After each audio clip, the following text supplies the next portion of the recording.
Olá, vamos prosseguir na discussão que vimos fazendo do capítulo 13 do volume 1 do Capital. Capítulo este que se intitula Maquinaria e Grande Indústria.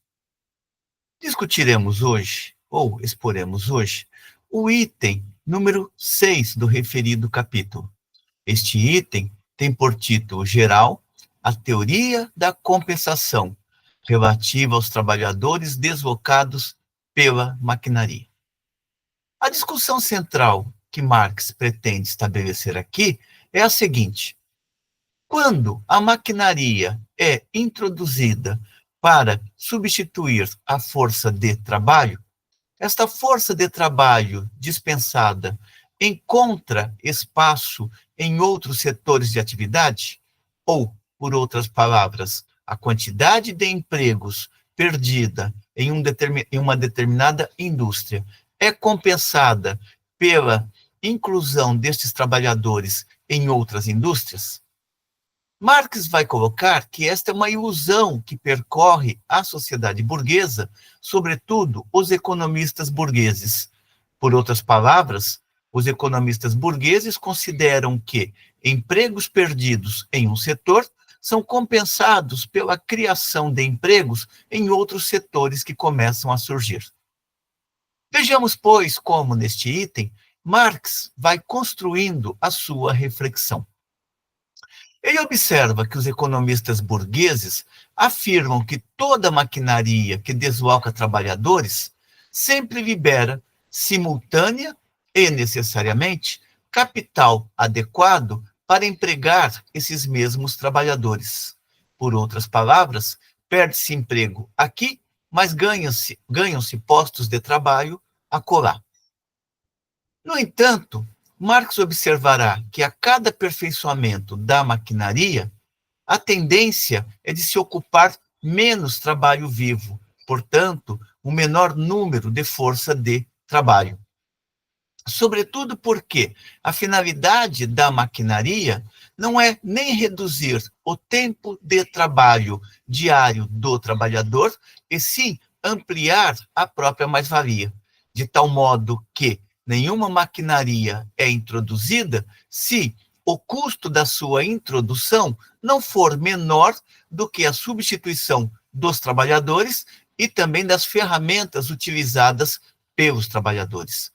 Daí que Marx observará que custa a recém-introduzida maquinaria menos do que a soma da força de trabalho e das ferramentas de trabalho deslocadas por ela. Por outras palavras, se a introdução da maquinaria não compensar a substituição da força de trabalho e os gastos com as ferramentas que o trabalhador utilizava, simplesmente a maquinaria não será introduzida. O capital continuará produzindo com os recursos que tinha anteriormente. Marx dará vários exemplos de como a introdução da maquinaria em determinados setores industriais jamais compensou a produção de novos empregos em outros setores industriais. Daí ele afirmar: suponhamos que a fabricação da nova máquina dê emprego a maior número de mecânicos. Deve isso ser uma compensação para os produtores postos no olho da rua? Ou seja, pode ser até que novos empregos sejam gerados pela produção de máquinas, mas também é um fato que a produção das novas máquinas terá por finalidade suprimir empregos em outros ramos industriais. Soma-se a isso o fato de que a durabilidade da máquina acaba fazendo com que se tenha menos necessidade de trabalho vivo. Daí Marx também afirmar: além disso, uma vez pronta, nunca mais a máquina precisa ser renovada até sua morte. Lembremos que morte da máquina para Marx significa que, ao transferir parte do seu valor progressivamente para os novos produtos, a máquina vai se desgastando, até que chega um momento em que ela não tem mais utilidade para o capital. Soma-se a isso também a possibilidade desta máquina ter que ser substituída mesmo antes do seu desgaste total, ou seja, mesmo antes de haver transferido todo o valor que nela está contido para os novos produtos, uma vez que novas máquinas surgem a fim de reduzir o tempo de trabalho socialmente necessário, ampliando, consequentemente, a mais-valia extorquida pelo capital sobre o trabalhador. Diante das circunstâncias apontadas, Marx observará que os fatos verdadeiros são estes: os trabalhadores deslocados pela maquinaria são jogados da oficina para o mercado de trabalho, portanto, para o exército industrial de reserva, ou, se quiserem, para a fila do desemprego. Os fatos verdadeiros são estes: os trabalhadores deslocados pela maquinaria são jogados da oficina para o mercado de trabalho, aumentando o número de forças de trabalho já disponíveis para a exploração capitalista. Por outras palavras, eleva-se o volume do exército industrial de reserva, isto é, daqueles trabalhadores dispensados e que ficam aguardando a oportunidade de se assalariarem novamente. Quanto mais a maquinaria é introduzida, consequentemente, mais ela atinge o trabalhador com o mais terrível dos flagelos, que é o desemprego. Os operários postos fora de um ramo da indústria podem procurar emprego em outro ramo. Se o encontram, se recompõe o laço que havia entre eles e os meios de subsistência com eles liberados. Portanto, voltam a ter um salário com o qual podem comprar meios de subsistência. Mas isto só pode acontecer se novos setores realmente forem criados. Portanto, se houver um novo capital adicional que está buscando aplicação em novos produtos, ou seja, criar novos nichos de mercado. Se não forem criados novos nichos de mercado, os empregos que foram suprimidos não serão repostos, ainda que parcialmente, em outros setores de atividade. De nenhum modo, porém, por intermédio do capital que já funcionava antes e agora se transformou em máquina. Por outras palavras, de modo algum, esses empregos serão recriados naqueles setores onde a maquinaria entrou. Atrofiados pela divisão do trabalho, esses pobres diabos só conseguem acesso a alguns poucos ramos inferiores de trabalho, constantemente saturados e subremunerados. Aqui Marx está apontando duas coisas. Qual é a tendência da maquinaria? A tendência da maquinaria é desqualificar o trabalho, tornar o trabalho complexo em trabalho simples. Isto faz com que o trabalho se torne monótono, repetitivo, cansativo, como aponta Marx já no Manifesto Comunista de 1848. Isto significa também que há um embrutecimento não apenas físico, mas também espiritual do trabalhador, que é uma questão a qual Marx retoma no Capital, mas que pode ser vista de uma maneira bem concisa no manuscrito número 1 dos manuscritos econômicos e filosóficos, quando Marx discute o trabalho alienado. Portanto, a maquinaria ela produz um embrutecimento e desqualificação do trabalhador.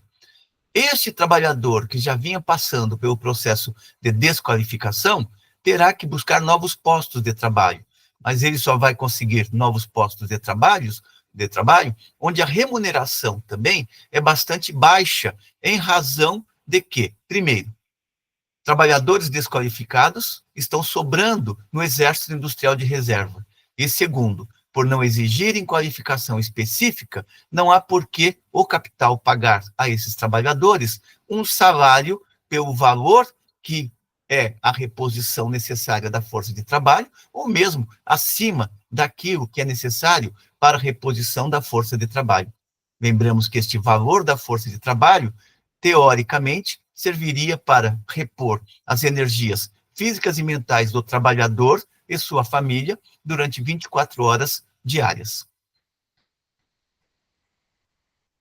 Prossegue Marx observando que assim que a máquina libera parte dos trabalhadores até então ocupados em determinado ramo industrial, o pessoal de reserva, isto é, o exército industrial de reserva, também é redistribuído e absorvido em outros ramos de trabalho, enquanto as vítimas originais, em grande parte, decaem e perecem no período de transição. Isso quer dizer o quê?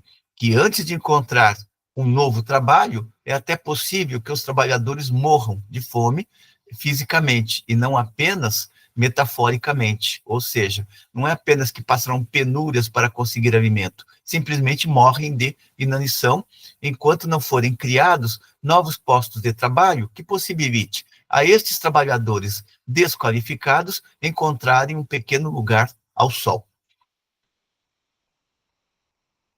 Marx observará, porém, que é um erro considerar que a máquina é a culpada de todos os males. Lembremos que no item 6, Marx está discutindo como que o movimento ludista quebrava as máquinas a fim de resgatar empregos perdidos. Ou seja, havia a ilusão no plano da consciência dos trabalhadores que participavam do movimento ludista, que quebrando as máquinas, os empregos que haviam sido suprimidos retornariam.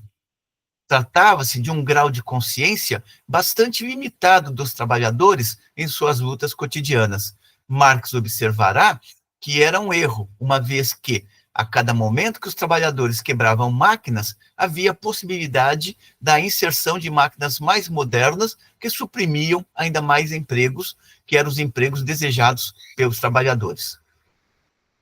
Ainda que a máquina suprima empregos, Marx vai observar que não é para ela que se tenha que olhar, uma vez que a máquina apenas segue o desejo dos capitalistas. A máquina não tem vontade própria. Consequentemente, pode-se olhar para a máquina, mas ela não é a causa dos problemas. A causa dos problemas está nas relações sociais de produção sob o controle do capital.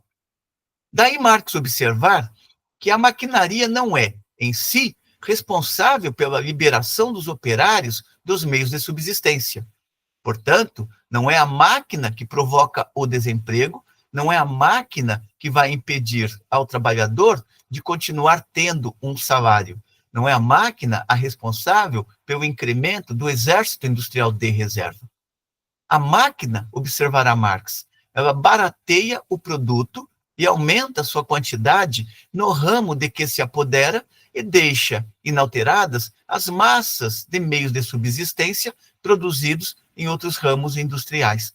Significa que a finalidade da máquina é fundamentalmente aumentar a extração da mais-valia.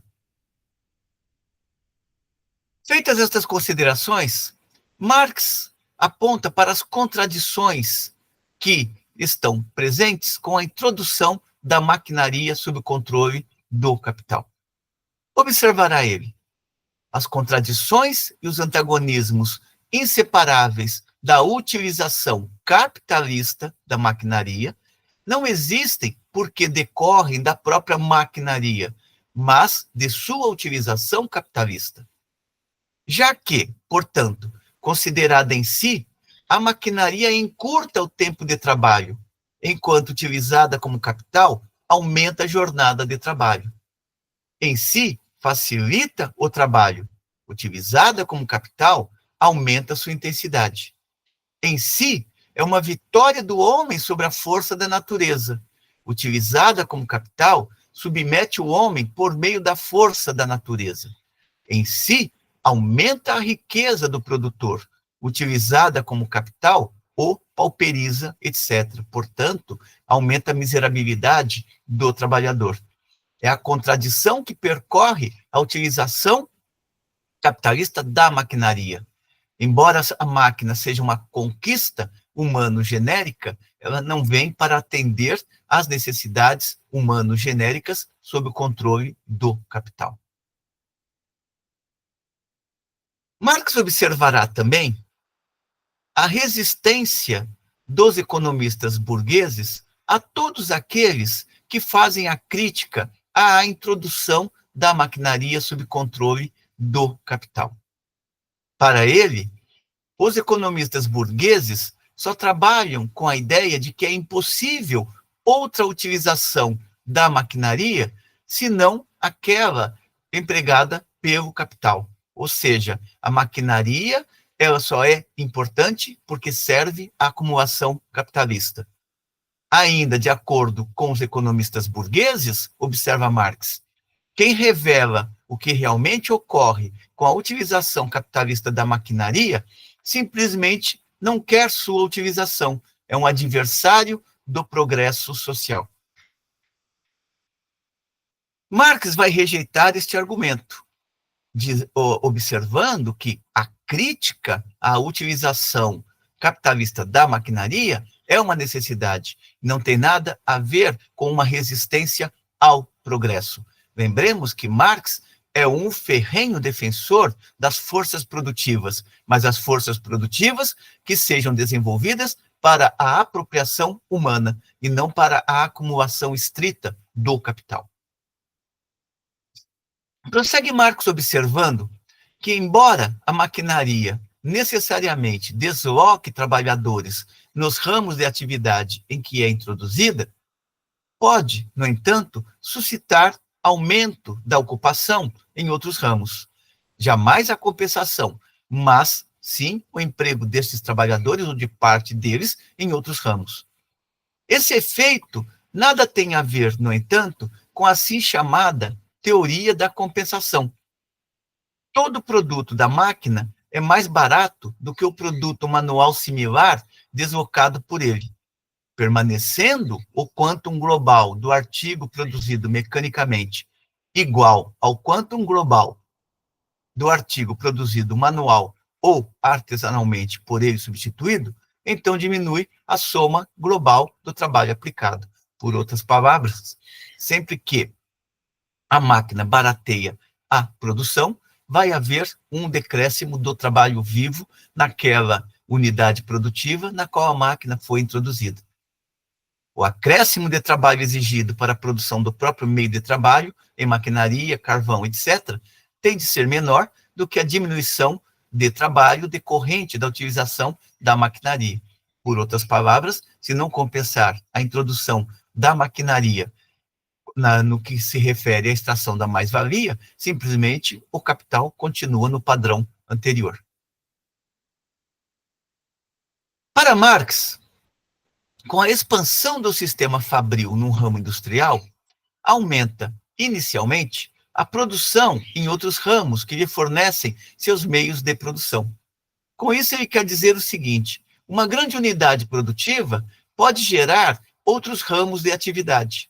Pensemos, por exemplo, na indústria automobilística. Quando ela se implantou no ABC paulista, ela necessariamente conduziu ao surgimento de outras várias pequenas unidades produtivas, portanto, gerou emprego em outras unidades produtivas.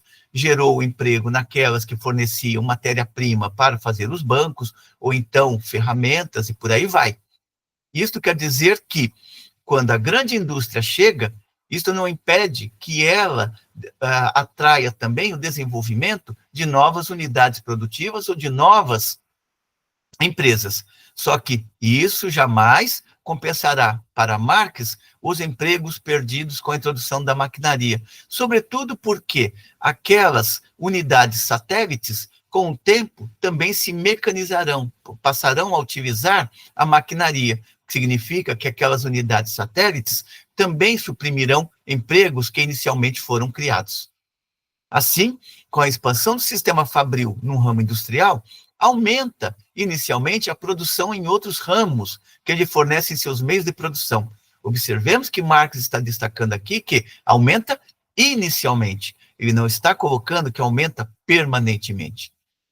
Até que ponto cresce, em função disso, a massa de trabalhadores ocupados depende, dadas a duração da jornada de trabalho e a intensidade do trabalho, da composição dos capitais aplicados, ou seja, da relação entre seus componentes constante e variável.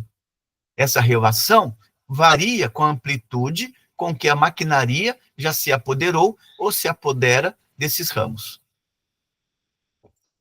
Marx conclui este item observando que quando a maquinaria se apodera de fases preliminares ou intermediárias que um objeto de trabalho tem de percorrer até sua forma final, com o material de trabalho aumenta a procura de trabalho nos ramos ainda artesanais ou manufatureiros em que entra o produto da máquina. Portanto, vão sendo criados setores que não são tão modernos assim, mas que podem utilizar a força de trabalho. Qual a conclusão a que chega Marx? A conclusão é de que o resultado da maquinaria é aumentar a mais-valia e a massa dos produtos em que ela se representa. Portanto, a substância de que a classe dos capitalistas e seu cortejo se servam, fazendo crescer estas camadas sociais. Sua riqueza crescente é a diminuição relativamente constante dos trabalhadores exigidos para a produção dos gêneros de primeira necessidade. Aqui Marx está colocando o quê? Que cresce a riqueza do capital e diminui o volume do trabalho vivo. Marx vai observar ainda nesta parte final que na medida em que a maquinaria é introduzida, desenvolve-se também todo um setor que produz mercadorias, que ele chama mercadorias de luxo, para consumo dos capitalistas. Observemos, por exemplo, como que, progressivamente, ainda pegando o exemplo da indústria automobilística, progressivamente se saiu do chamado Fusquinha para carros nos quais estão contidas altas tecnologias e que custam também, no mercado, um valor bastante elevado. Ou seja, se antes era possível ao trabalhador ter um acesso ao automóvel, hoje este acesso vai se tornando bem mais restrito a determinadas camadas de possuidores de dinheiro. Lembremos que Ford falava que produzia carros baratos para que todos os trabalhadores tivessem o carro e, portanto, o dinheiro produzido com os carros Ford voltaria para o bolso do próprio Ford. Era a lógica de Henry Ford.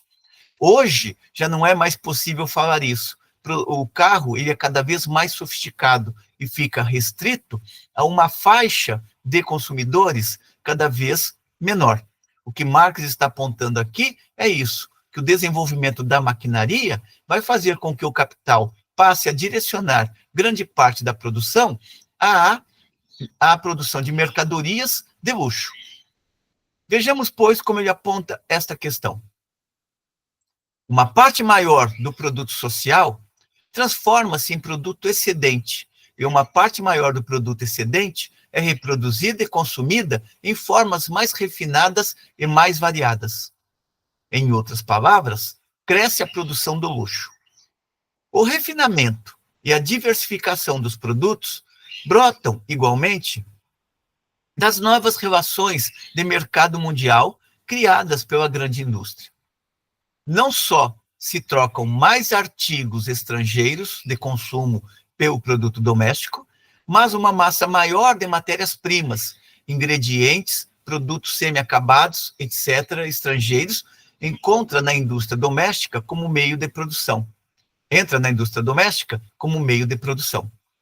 Com essas relações de mercado mundial, cresce a demanda de trabalho na indústria de transportes e esta se divide em numerosas subespécies novas.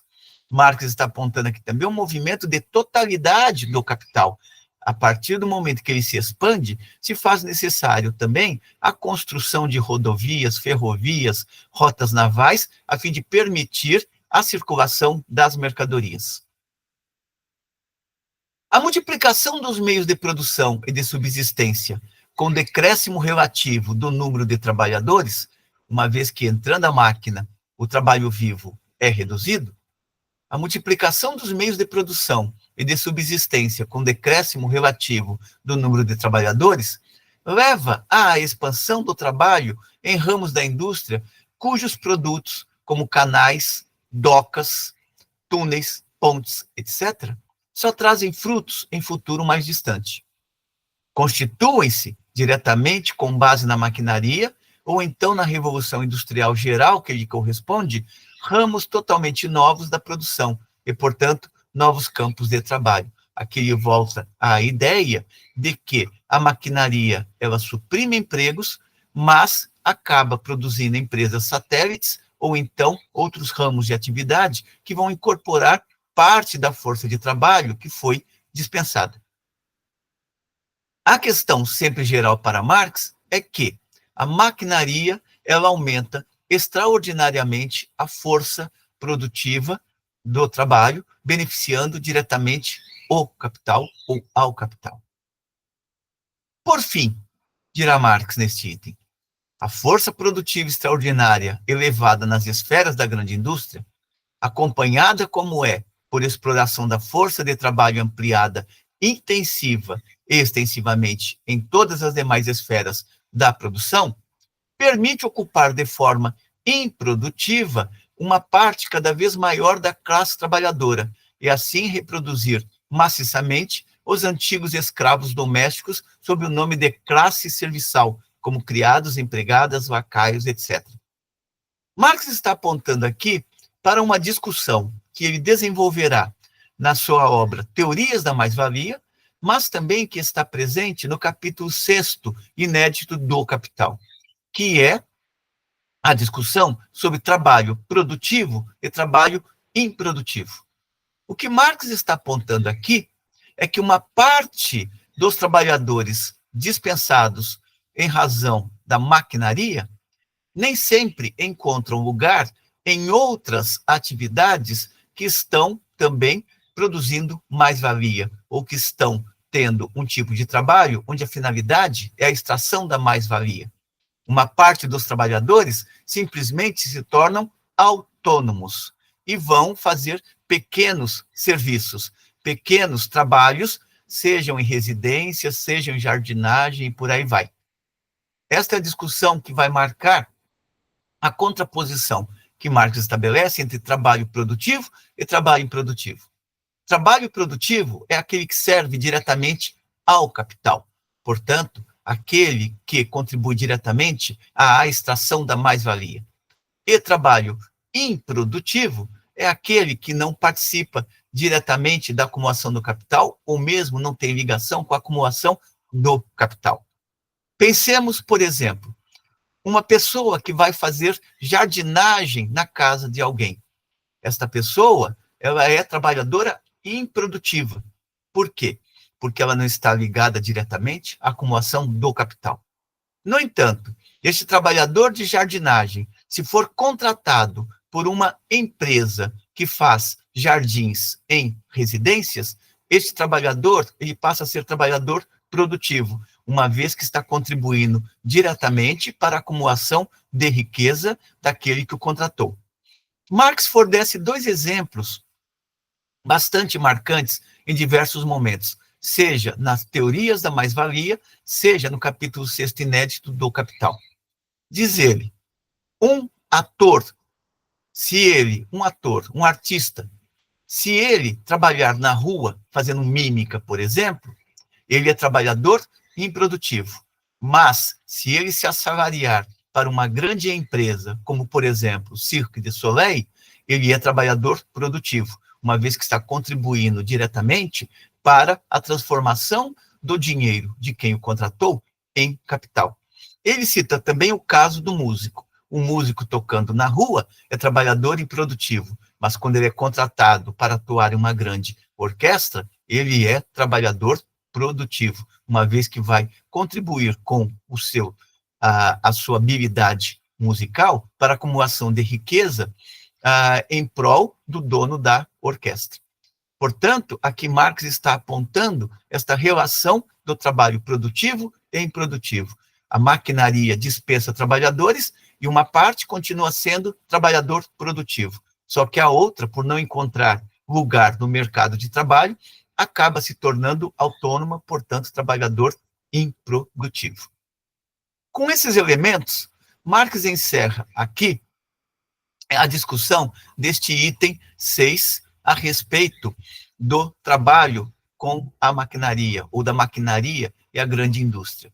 Discutimos aqui hoje este item 6, que tem por título geral a teoria da compensação relativa aos trabalhadores deslocados pela maquinaria.